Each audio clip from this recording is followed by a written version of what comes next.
का जवाब तो देना होगा। मैं आप सभी का स्वागत है। मैं हूं डॉक्टर अवधेश मिश्रा। छत्तीसगढ़ में इन दिनों कांग्रेस के भीतरी संतुलन पे लगातार चर्चा चल रही है। चर्चा इसलिए क्योंकि हाल ही में 3 दिसंबर को सत्ताधारी दल बीजेपी ने यहां पे विजय दिवस मनाया। मतलब ये कि जनादेश जो 3 दिसंबर 2023 को मिला था उसे जनादेश दिवस के रूप में मनाया गया। खुद मुख्यमंत्री ने पटाखे जलाए और मिठाई दूसरे को खिलाई एक दूसरे को। उसके बाद उत्साह जो था वो भाजपाइयों में दिख रहा था।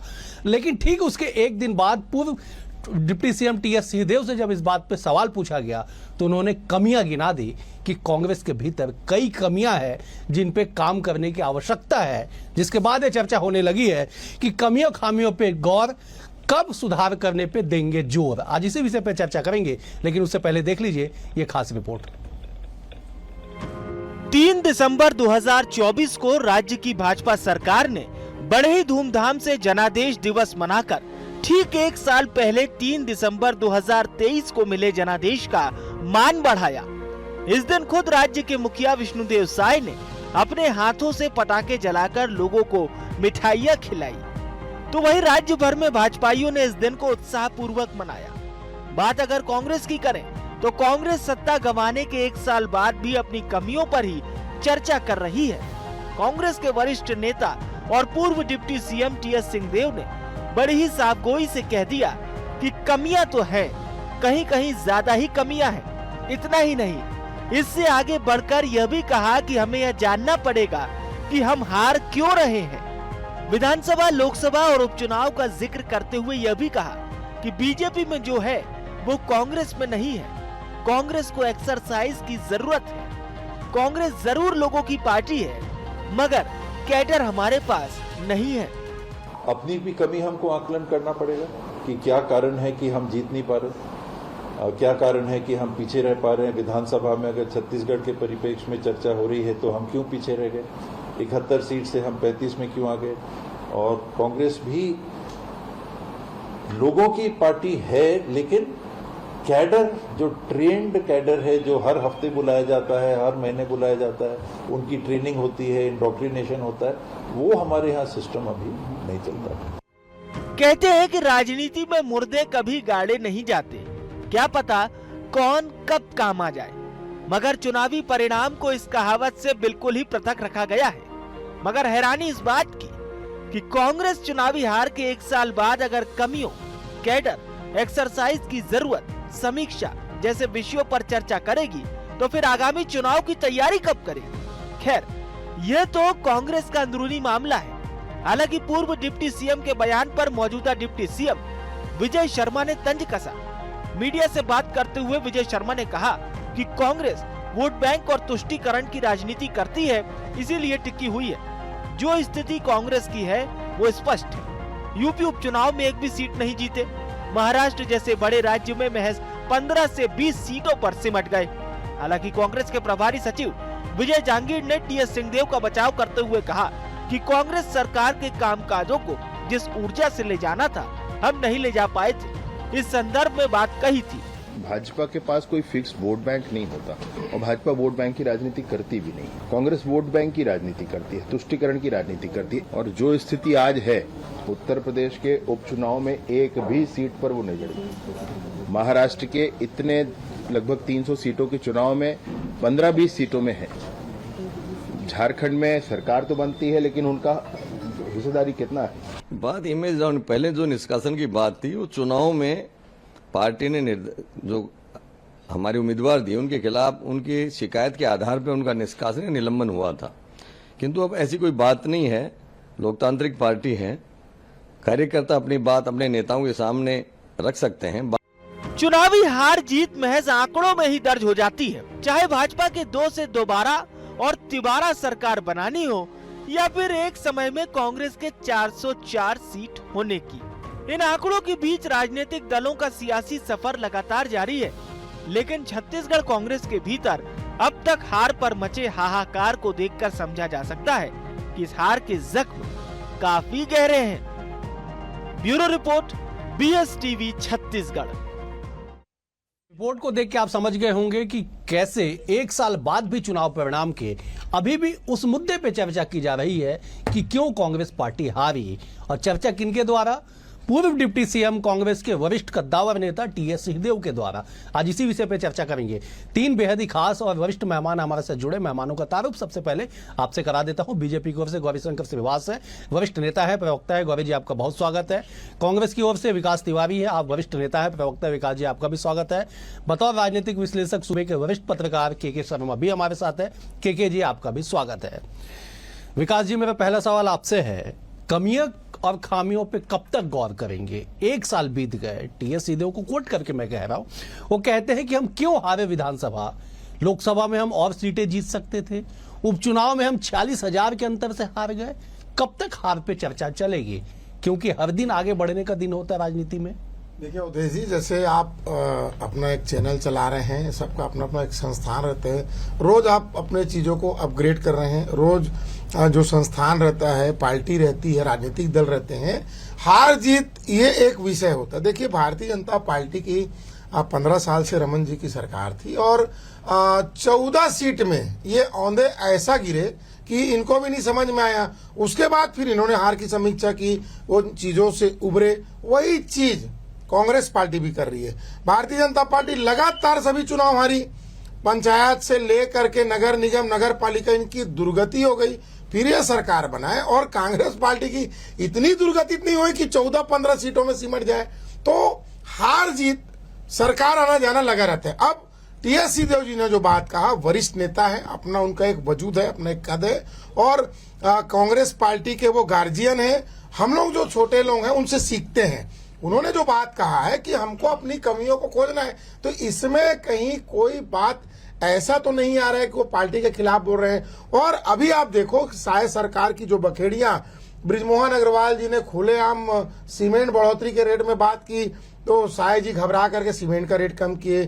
फिर लगातार रोजाना लगभग अजय चंद्राकर जी घर से उठते और अधिकारियों को घर घर आना चालू कर देते हैं। उधर अमर अग्रवाल जी घर घर आ रहे हैं, इनके सरकार के मंत्रियों की इनके ही अधिकारी नहीं सुन रहे। तो ये चलता है। लेकिन हम आपको बहुत जिम्मेदारी से मैं आपको बताना चाह रहा हूं, टीएस सिंहदेव जी ने जो बयान जारी किया या जो बात कही है, इसके लिए जिगर चाहिए। लेकिन भारतीय जनता पार्टी के लोग जो अभी सरकार में है और अपने सरकार की बखेड़िया जैसे बृजमोहन अग्रवाल उधेड़े, उस पर भी बात होनी चाहिए। बिल्कुल सही, आपने बिल्कुल सही कहा कि राजनीति में इतनी साफ गोई वास्तविकता में एक बड़े जिगर का काम है। एक साल बाद भी अगर उस बात की चर्चा की जा रही है, चर्चा हो रही है, उस पर सियासत में हलचल मचा हुआ है, तो ये बड़े दिल का काम निश्चित तौर पे है। गौरी जी, एक साल बाद अगर कांग्रेस हार पे ही चर्चा करेगी तो चंद दिनों बाद निकाय के चुनाव है, लगातार चुनावी प्रोसेस में राजनीतिक दलें रहती हैं, कैसे काम चलेगा? और विकास जी ने जो बड़ी बात कही कि बीजेपी के भीतर भी जो चल रहा है चर्चा, उस पर भी जरा जवाब दीजिएगा। बीजेपी के भीतर जो चल रहा है उस पर लगातार चर्चा होती है, परिणाम भी आता है और निश्चित तौर पे इस बात को हमको समझना पड़ेगा कि विकास जी ने जो कहा कि 2018 के चुनाव में 14 नहीं 15 सीट आई थी हमारी, बिल्कुल सही बात है, 15 सीट आई थी, जिम्मेदारी भी तय हुआ था। मुझे अच्छी तरह याद है उस दिन भी डॉक्टर रमन सिंह जी ने कहा था कि मेरे नेतृत्व में चुनाव लड़ा गया था, इसलिए मेरी जिम्मेदारी है, इस हार की मैं जिम्मेदारी लेता हूं। लेकिन अभी इतने बड़े प्रचंड हार के बाद कोई भी कांग्रेस पार्टी का नेता, न भूपेश बघेल, न टीएस सिंहदेव, न अन्य कोई भी नेता ने जिम्मेदारी नहीं ली। यही फर्क है भारतीय जनता पार्टी और कांग्रेस में, विचारों का फर्क है, जिम्मेदारियों का फर्क है। साफ गोई का जिस बात को कर रहे हैं, तो टीएस सिंहदेव जैसे कितने नेता बचे हैं जो इतने साफ गोई से बात कर रहे हैं, उनको दिख रहा है उनका पार्टी पूरी तरह समाप्ति की कगार पे बर्बाद हो रहा है। आज प्रदेश में देखिए पूरे कार्यकर्ता मायूस बैठे हैं। भ्रष्टाचार पिछले 5 साल में चरम पे पहुंच चुका था, कमीशन खोरी का भेंट चढ़ा, किसी की हिम्मत नहीं होती थी भूपेश बघेल जी के सामने बोलने की। जो लोग बोले उनको निपटा दिया गया। और सबसे महत्वपूर्ण बात है, ठीक है, आज तक एक भी चिंतन, एक भी समीक्षा बैठक नहीं हुई। एक बैठक कुछ दिन पहले बिलासपुर में हुई थी, उसका क्या परिणाम था आपके चैनल में देख रहा था कि एक महामंत्री को किस प्रकार से शब्दों से नवाजा जा रहा था और उस पर भी कोई कार्रवाई नहीं हुई। मतलब अनुशासनहीनता का अगर कहीं कोई सबसे बड़ा प्रमाण मिलता है पूरे देश में तो कांग्रेस पार्टी में देख लीजिए। भारतीय जनता पार्टी जैसे इससे उलट है। अनुशासन हमारी पार्टी का मूल मंत्र है और वही अनुशासनहीनता इनकी पार्टी का मूल मंत्र है। विचारधारा खत्म हो चुका है। तुष्टीकरण के साथ साथ वो सारी चीजें चुनाव जीतने के लिए सारे हथकंडे अपनाए जाते हैं, लेकिन सैनिक ही तैयार नहीं लड़ाई लड़ने के लिए, तो परिणाम तो महाराज जैसा होना ही है। और उसके बाद ईवीएम पे ठीकरा फोड़ना है, भारतीय जनता पार्टी को बदनाम करना है। मैं जब के जी का रुख कर लेता हूँ। के जी, टीएस सिंहदेव ने अपने पूरे बयान में, तकरीबन 2.5-3 मिनट का बयान है उनका, एक शब्द उन्होंने कहा कि कांग्रेस कैडर बेस पार्टी नहीं है, जबकि 2018 में तात्कालिक पीसीसी चीफ भूपेश बघेल के बयान से लेके आज दिनांक तक दीपक बैच के बयान पे गौर करिए। वो हमेशा इस बात को कहने में लगे हैं कि कांग्रेस कैडर बेस्ड पार्टी बन चुकी है, और आज अगर टीएस सिंहदेव कहते हैं कि कैडर नहीं है हमारे पास, ट्रेंड कैडर नहीं है, तो इसे कैसे देखते हैं?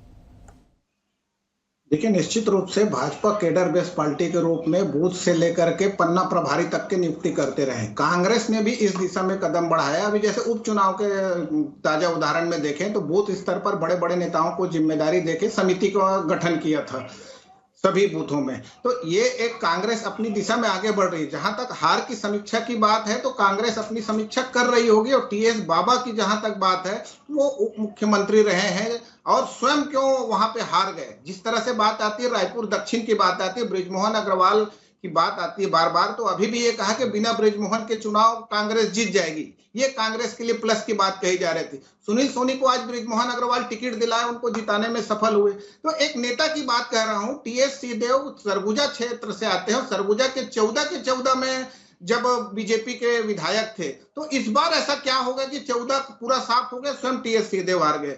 उसके बाद लोकसभा चुनाव में टीएस सिंहदेव आपको कहां नजर आए, कहां सभा ली, ये आप देख लीजिए। उनको जिम्मेदारी क्यों नहीं दी जा रही है, या जो समन्वित ढंग से जो भाजपा काम कर रही है कह रहे हैं वो, तो क्या कांग्रेस में इस प्रकार की कमी? तो निश्चित रूप से 2.5 साल की बात थी, वो हाईकमान ने डिसीजन लिया था जिसका कितना नुकसान हुआ था। हार का कारण क्या ईवीएम है कि डायरेक्ट बेनिफिट स्कीम जो चल रहा है उसके कारण हार रहे हैं? तो कांग्रेस को एक नीति तय करनी पड़ेगी। तुष्टीकरण की जो बात आ रही है, तो जहां हिंदुत्व के एकजुटता की बात लेके भाजपा आगे लगातार बढ़ती जा रही है, वहां पे सबको साथ लेने की बात या साधने की बात में कहीं ना कहीं जो है अल्पसंख्यकों की बात कहें या जाति जनगणना की बात करें, इस प्रकार की बातों से कांग्रेस को कितना लाभ हो रहा है, ये कांग्रेस को मुद्दों के आधार पर चिंतन की आवश्यकता है। एकता की जहां तक बात है तो वो ये जो 4 बड़े नेता छत्तीसगढ़ के माने जाते हैं, टीएस सिंहदेव, ताम्रध्वज साहू कहाँ हैं, उसके बाद फिर अभी चरणदास महंत, भूपेश बघेल, ये चारों नेता बैठ के जो अपने अपने क्षेत्र के बारे में जिनकी जिम्मेदारी, ये अपने होके ही तय कर सकते हैं कि क्या हार के कारण क्या रहे। संगठन की जहां तक बात है तो टीएस सिंहदेव के एक बयान, बिल्कुल सही, बिल्कुल केके जी आपने बिल्कुल सही कहा कि अगर चाहें तो ये नेता तय कर सकते हैं कि हार क्यों मिली, क्योंकि एक नेता जो स्थानीय तौर पे चुनाव लड़ता है, लड़वाता है या पार्टी को रूल करता है, उसे बेहतर कमियां खामियां पता होता है। विकास जी इलेक्ट्रल पॉलिटिक्स के माहिर खिलाड़ी है, 2 चुनाव लड़ चुके हैं। विकास जी, नीतियां तय करनी होगी कांग्रेस को। तुष्टीकरण के आरोप आज से नहीं, जमाने से कांग्रेस पे लगते आ रही है। उसके बीच में कांग्रेस की स्थिति मजबूत हो, इसलिए तमाम लोग, आप लोग काम करते हैं, आपकी पार्टी काम करती है।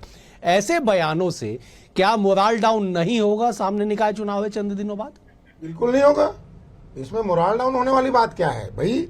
साफ गोही से बात करना, ये अगर मोरल डाउन करने वाली बात है, मैं कांग्रेस का कार्यकर्ता, मुझे ऐसा नहीं लगता। फिर मैं कह रहा हूँ अवधेश जी, आप देश के वरिष्ठ पत्रकार हैं, कांग्रेस पार्टी भी चुनाव हारी, अभी हमारे 35 विधायक हैं। भारतीय जनता पार्टी का जो दुर्गति हुआ था 14 का, फिर सभी चुनाव लाइन से हारे, फिर वो विधानसभा जीते, फिर वो लोकसभा जीते, अब फिर निकाय चुनाव है। तो ये उस समय तो कभी किसी कांग्रेसी ने नहीं कहा है कि भारतीय जनता पार्टी खत्म हो गई और अब ये लड़ाई नहीं लड़ पाएगी। देखिए, राजनीतिक दल में आना और जाना लगा रहता है सरकार, लेकिन विषय यहाँ पर यह है कि जो कार्यकर्ता जैसे डॉक्टर रमन सिंह हो, आपका राजेश मूणत हो, अजय चंद्राकर हो, जिस योद्धा की तरह इन्होंने चुनाव लड़ा और सरकार के खिलाफ का, मैं गौरी श्रीवास का भी नाम जोड़ता हूं, जिस मजबूती से कांग्रेस का इन्होंने विरोध किया सरकार का, और एक अच्छी भली सरकार को धोखाधड़ी से इन्होंने जनता के बीच में हरवाया। अब जो अभी सत्ता का मलाई खा रहे हैं, वो सिर्फ मलाई खा रहे हैं, उनको ये नहीं मालूम है कि कितना खाना है, और ये बेचारे टकटकी निगाहें लगा के देख रहे हैं। अब आप एक बात बताइए, बृजमोहन अग्रवाल जी इस प्रदेश के कद्दावर नेता हैं, ऐसी क्या आवश्यकता पड़ गई, वो खुद सांसद और रोड में निकल गए कि सीमेंट का रेट कम करो। ठीक।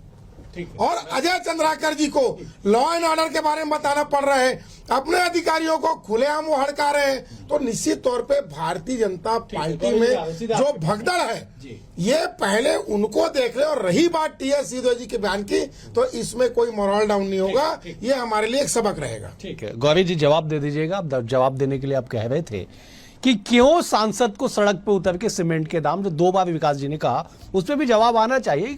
विपक्ष के नाते वो सवाल उठावे तो उसका जवाब आना चाहिए। और बीजेपी के भीतर में भगदड़ मची है, विकास जी आरोप लगा रहे, जवाब दीजिए जरा। देखिए, ऐसा है, बीजेपी में तो भगदड़ नहीं मची है, लेकिन कांग्रेस का जो नामकरण है वो बदल गया है। अब वो कांग्रेड हो गया है। इस बात को ये समझ नहीं पा रहे हैं कि कांग्रेस का क्षरण क्यों हो रहा है। सारे वामपंथियों का घुसपैठ हो गया है, विचार पूरी तरह समाप्त हो चुके हैं। जेएनयू के जो वामपंथी पिस्सू लोग हैं वो पूरी तरह कांग्रेस पार्टी को कब्जा चुके हैं। कन्हैया कुमार जैसे गद्दार जिस पार्टी का मुखालत कर रहे हैं, ऐसे लोग क्या कांग्रेस को बचाएंगे? मैं निश्चित तौर पर बोलता हूँ, टीएस सिंहदेव जी ऐसे बहुत सारे नेता हैं, विकास दुबे जी अपने पार्टी के बहुत अच्छे कार्यकर्ता नेता हैं, लेकिन ऐसे गांधीवादी कितने नेता बचे हैं जिनको सम्मान 5 साल में मिला? सबको पूरी तरह साफ कर दिया गया। एक दूसरे को निपटाओ, कांग्रेस चुनाव में हराओ, यही चला भूपेश बघेल जी के कार्यकाल में। और 10 जनपद सिर्फ वसूली करते रहा एटीएम बनाकर। किसी भी कार्यकर्ता की बात दिल्ली में नहीं सुनी जाती थी। इस बात को हमको जानना पड़ेगा। लगातार यहाँ के नेता मंत्री जाते थे, लेकिन राहुल गांधी जी मिलने का समय नहीं देते थे। मुझे अच्छी तरह याद है, राजिम के वरिष्ठ विधायक राजू भैया, अमितेश शुक्ला जी, उनको 5 साल में एक बार भी समय नहीं मिला। ये समझने वाली बात है हमको। मतलब कितने शर्म की बात है, इतने प्रतिष्ठित परिवार के व्यक्ति को राहुल गांधी जी, सोनिया गांधी जी ने मिलने का समय नहीं दिया। तो पार्टी के अंदर जो चल रहा है, प्राइवेट गैंग जैसा संचालित हो रहा है। इस बात को समझिए कि भगदड़ कहाँ है। खाली आरोप लगाने से नहीं होगा, उस चीज को प्रमाणित करना पड़ेगा। दूसरी बात बृजमोहन अग्रवाल जी की, बिल्कुल सही बात है। रायपुर शहर के सांसद हैं, जननायक है, जनता ने उनकी बात को उन्होंने सरकार के सामने रखा, सरकार ने फैसला लिया। इसमें भगदड़ वाली कौन सी बात हो गई? भाई जनता ने वोट क्यों दिया है? ताकि उनकी बात ऊपर तक जाए, सरकार तक जाए, सरकार तक पहुंची। लेकिन ऐसा तो नहीं हुआ जो कांग्रेस पार्टी में होता था कि बृहस्पति सिंह जी बोलते थे कि मंत्रियों को ठीक करने के लिए हमने गैंग बनाया हुआ है। मंत्री और सरकार के बीच में क्या दूरी था, किसी छिपा नहीं है कि टीएस सिंहदेव जी ना सिर्फ प्रदेश के स्वास्थ्य मंत्री थे, पंचायत जैसा विभाग था, उससे इस्तीफा देना पड़ा और 2 साल तक उनको दिल्ली में जाकर बैठना पड़ा। ये क्या हालत था बताइए? किसी छिपा नहीं है, इसकी समीक्षा नहीं होगी। भाजपा में यह हो रहा है, अरे भाई, भारतीय जनता पार्टी पूरे विश्व की सबसे बड़ी पार्टी है। आप कहां खड़े हैं, कहां गर्त में जा रहे हैं, वामपंथियों के साथ में अपने पार्टी को पूरा डुबा रहे हैं, कहां गया गांधीवाद? इसकी समीक्षा कीजिए विकास जी, तब कुछ भला होगा आपकी पार्टी का। गोविंद जी मैं लौटूंगा, मैं जब केके जी का रुख कर लेता हूं। केके जी, विचारधारा की पार्टी, विचारों की पार्टी, और उसके बाद विचार का परिवर्तन, चुनाव का हारना, समीक्षा का होना, रिपोर्ट का ना आना, और उसके बाद एक वरिष्ठ नेता का कह देना कि कई जगह पे बहुत सारी खामियां हैं जिसे हमें दुरुस्त करने की आवश्यकता है। कब तक दुरुस्त हो पाएगी कांग्रेस की स्थिति? केके जी, क्या कहता है आपका अनुभव?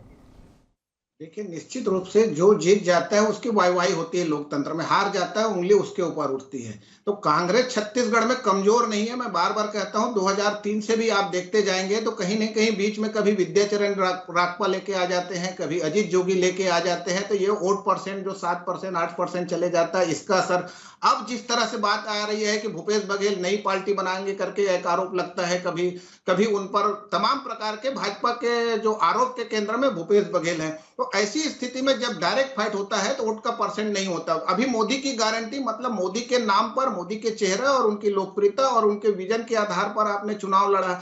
छत्तीसगढ़ में एक भाजपा राष्ट्रीय स्तर पर इतनी मजबूत हो गई है जिसके चलते हुए आपको छत्तीसगढ़, मध्य प्रदेश, राजस्थान में नए चेहरों को सीएम बना सकते हैं आप। जब आप कमजोर रहते हैं तो इस तरह से बड़े नेताओं को आपको किनारे लगाना इतना आसान नहीं होता है। तो आज कांग्रेस की स्थिति जो है, मुझे लगता नहीं कि छत्तीसगढ़ में कमजोर है। जिस तरह से दीपक बैस जी और भूपेश बघेल ये काम करें, लेकिन टीएस सिंहदेव का क्या उपयोग है? मैंने वही कहा कि लोकसभा चुनाव में जब बड़े दिग्गज नेता भूपेश बघेल से लेकर के शिव डहरिया, ताम्रध्वज साहू, चरणदास महंत जब मैदान में थे तो प्रदेश स्तरीय कोई टीएस सिंहदेव को जिम्मेदारी दी गई थी कि सभी लोकसभा क्षेत्रों का नियंत्रण आप करेंगे, आप दौरा करेंगे। ये तमाम प्रकार की बातें, इनको विचार करना है कांग्रेस के कारण क्या है। ये तमाम जितने भी हार के कारण, डायरेक्ट बेनिफिट क्या किसान और के महतारी वंदन ही एक कारण रहा जिसके चलते हुए आप एकदम 71 से 35 में आ गए कि आपके भीतर भी कोई खामियां है। तो खामियां है तो भीतर खाने में बैठक कर सके, ये बात कही जा सकती है। एक विचार कर सकते हैं इसमें किस ढंग से कमियां आई है, और कांग्रेस में क्षमता है कि नीचे स्तर पर, छत्तीसगढ़ में तो कांग्रेस मजबूत स्थिति में कहा जा सकता है। नगरीय निकाय चुनाव में भी अभी सभी जगह कह सकते हैं कमोबेश कांग्रेस के ही पदाधिकारी बैठे हैं। ऐसी स्थिति में क्या इसको बचाए रखने के लिए कांग्रेस क्या उपाय करती है, ये कांग्रेस को आगामी भविष्य के लिए चिंतन की आवश्यकता है। ठीक है, बिल्कुल सही के जी आपने कहा कि कांग्रेस को चिंतन की आवश्यकता है कि 14 में से 14 नगर निगम अगर कांग्रेस के पास है तो उसे बचाया कैसे जाए। न केवल 14 नगर निगम बल्कि आंकड़े बताते हैं कि पंचायत से लेके अन्य जगह पे नगर पालिकाओं में भी वहां पे भी कांग्रेस के पदाधिकारी बैठे हुए हैं सर्वाधिक। तो ऐसे में विकास जी सवाल ये है कि क्या समीक्षा को लेके चर्चा नहीं हो सकती है? आप पार्टी के वरिष्ठ नेता है, जिम्मेदार प्रवक्ता है, गाहे बगाहे जवाब आप लोग को देना पड़ता है मीडिया में, लोगों के बीच में, कि क्या समीक्षा जैसी कोई चीजें नहीं हो सकती थी? देखिए, मैं फिर कह रहा हूं अवधेश जी कि हर संगठन का, चाहे वो राजनीतिक दल हो, चाहे प्रेस का हो, आपके चैनल का हो, सबका अपना एक गोपनीय काम होता है। भारतीय जनता पार्टी भी वही करती है, कांग्रेस पार्टी वही करती है। आप जय स्तंभ चौक में बैठ के समीक्षा तो ना भाजपा करेगी ना कांग्रेस करेगी। विषय भी यहाँ पर यह है कि भारतीय जनता पार्टी के जो मूल कार्यकर्ता है, जिन्होंने झूठ बोल बोल के अच्छी भली सरकार को छत्तीसगढ़ से विदा कर दिया और खुद ठगा महसूस कर रहे हैं। आज आपके पास हर चीज की जानकारी आती है अवधेश जी। पूरे प्रदेश में जगदलपुर से लेकर कोरियम क्या होता है आपके पास रोज अपडेट आता है। के भैया भी यहाँ पर वरिष्ठ पत्रकार है देश के। क्या भारतीय जनता पार्टी के नेता संतुष्ट अपनी सरकार से? बहुत सच बताइएगा। वहां तो समीक्षा क्या बात ही नहीं होता। वहां पर बस भाई साहब करके इनसे फिर दरी बिछवा रहे, दरी उठवा रहे, बुरी बात नहीं है, लेकिन जो इनका हक है उसकी समीक्षा क्यों नहीं हो रही भाई? क्यों निगम मंडल का बात नहीं हो रहा है? क्यों ऐसे लोगों को पद में बैठा दिया गया है जिनको विभाग का जानकारी नहीं है? और हंसी की बात तो ये है कि बड़े जो आईएएस अधिकारी हैं ये मंत्रियों को ऐसा खेल रहे हैं कि भारतीय जनता पार्टी के जो मूल कार्यकर्ता हैं, जो जिन्होंने संघर्ष किया है, वो बाहर बैठे हुए हैं। समीक्षा इस बात की होनी चाहिए। रही बात कांग्रेस पार्टी की, फिर मैं जिम्मेदारी से कह रहा हूं, कांग्रेस पार्टी एक लोकतांत्रिक पार्टी है। ऐसा नहीं कि केंद्र में मोदी जी और अमित शाह जी ने जो झंडा पकड़ा दिया उसी को पकड़ के चल रहे हैं और वहां पर लोकतंत्र की बात नहीं होती।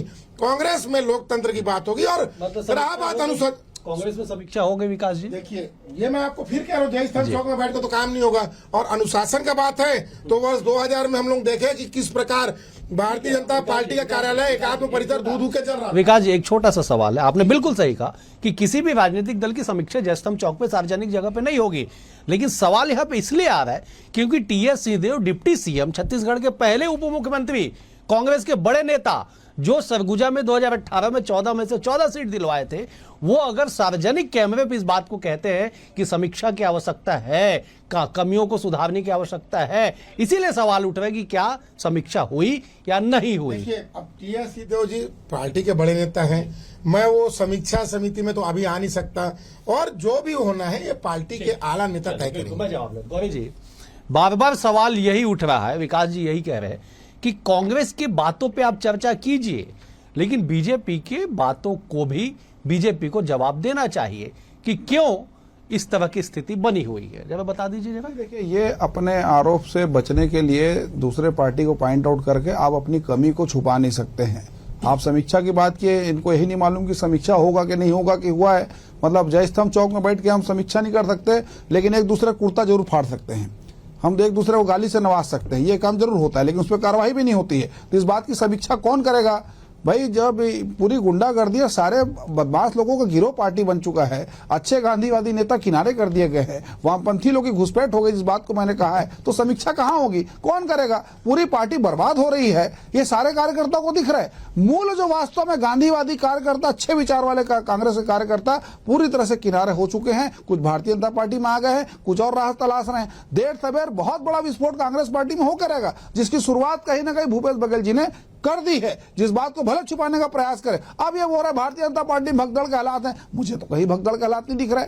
सरकार बहुत अच्छे चल रही है। आपके मंत्री रुद्र गुरु से लेकर कवासी लखमा जैसे लोगों को आपने मंत्री बनाया था, कौन सा आईएएस उनकी बात सुनते थे? कौन से कार्यकर्ता का काम होता था? मेरे को बता दीजिए आप। दूसरी बात कि दूसरे पे आरोप लगाकर अपने उस पे आप पर्दा मत डालिए। आप बहुत अच्छे नेता अपनी पार्टी के, अपने नेताओं को बोलिए कि समीक्षा भी हो, कार्यवाही भी हो, अनुशासन भी चलता रहे, विचार भी चलता रहे, तब शायद आप लोग जीवित रह पाएंगे राजनीतिक तौर पे। अन्यथा राम नाम सत्य होना तय है।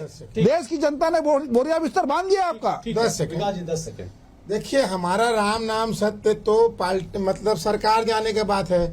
आप लोगों को तो जिंदा कब्रिस्तान में जो दफन किया है गौरी जी, उसके बारे में चिंता करो। 4 साल सरकार है और आप लोग अभी से कब्र बना दिया। मैं के जी के पास जाऊँ। के जी, एक फिल्म आई थी जिसमें ऑल इज वेल का बड़ा डायलॉग चला था। क्या आपको लगता है कि आप बड़े वरिष्ठ पत्रकार हैं, राजनीतिक दल के एक एक नब्ज को आप समझते हैं, कांग्रेस के भीतर ऑल इज वेल की स्थिति है या अभी भी इस पे भी समीक्षा होनी चाहिए? देखिए, कांग्रेस के भीतर मैंने कहा कि कांग्रेस छत्तीसगढ़ में कमजोर नहीं है, लेकिन बड़े नेताओं की एकजुटता के साथ यदि अपनी जिम्मेदारी को पूरा करते हुए यदि आगे बढ़ते हैं तो मुझे लगता है कि कांग्रेस यहाँ पे नगरीय निकाय चुनाव में भी भाजपा की सरकार रहते हुए आगे आ सकती, इतनी शक्ति है। लेकिन जो एकजुटता की बात, दूसरी चीज और भाजपा की ओर बात आ रही, Bhajpa all is well Bhajpa इसलिए है कि अभी मजबूत स्थिति में केंद्र में भी है और छत्तीसगढ़ में भी है, इसलिए आप बड़े नेताओं को मंत्री भी नहीं बनाए, 3-3 बार विधायक रहे उनको भी आपके रख दिए। ये स्थिति तो भाजपा में 4 साल बाद समझ में आएगी ना, जैसे कि आपने 2.5 साल की बात कही, आखिरी समय में आपको मुख्यमंत्री बनाना पड़ा कांग्रेस को, टीएस सिंहदेव को। तो ये स्थिति आखिरी, अभी निगम मंडल बनना है, पार्षद की टिकट चाहिए, अभी सब कार्यकर्ता इंतजार कर रहे हैं। 4 साल बाद क्या स्थिति बनेगी, ये तमाम प्रकार के बड़े नेता जिसकी बात कर रहे हैं, बृजमोहन अग्रवाल की जो बात आ रही है, अभी विकास जी करें, ये तमाम बातें तो 4 साल बाद आखिरी काल में समझ में आएगा कि वास्तव में अभी जो नए लोगों को बनाए उसका कितना लाभ हो रहा है, नए नेता पैदा किए हैं क्या इन लोगों ने या नुकसान कर दिया। बड़े नेता कितना इंतजार करेंगे, ये भी भाजपा को सोचना पड़ेगा। सही के जी, आपने बिल्कुल सही कहा। समय का अभाव है, मुझे यही समाप्त करना होगा। कुल मिला के ये कि कांग्रेस के भीतर ऑल इज वेल की स्थिति हो ना हो, लेकिन सियासत में हलचल बड़ी तेज है। टीएस सिंहदेव के बयान के बाद चंद दिनों के बाद नगरीय निकाय के चुनाव होने हैं। ऐसे में पार्टी नगरीय निकाय चुनाव में कैसा प्रदर्शन करेगी, इस पे भी चिंतन की आवश्यकता कांग्रेस के भीतर है, टीएस सिंहदेव कहते हैं। लेकिन सियासत इस विषय पे, भले शीतकालीन का समय हो, सर्दी का समय हो, लेकिन सियासत बेहद ही गर्म इस विषय पे दिखाई पड़ रही है। फिलहाल आज के लिए इतना ही। आप तीनों मेहमानों का बेहद शुक्रिया। विकास जी आपका शुक्रिया, गौरी जी आपका शुक्रिया, के जी आपका भी शुक्रिया। कल एक और विषय के साथ होगी मुलाकात, तब तक के लिए नमस्कार।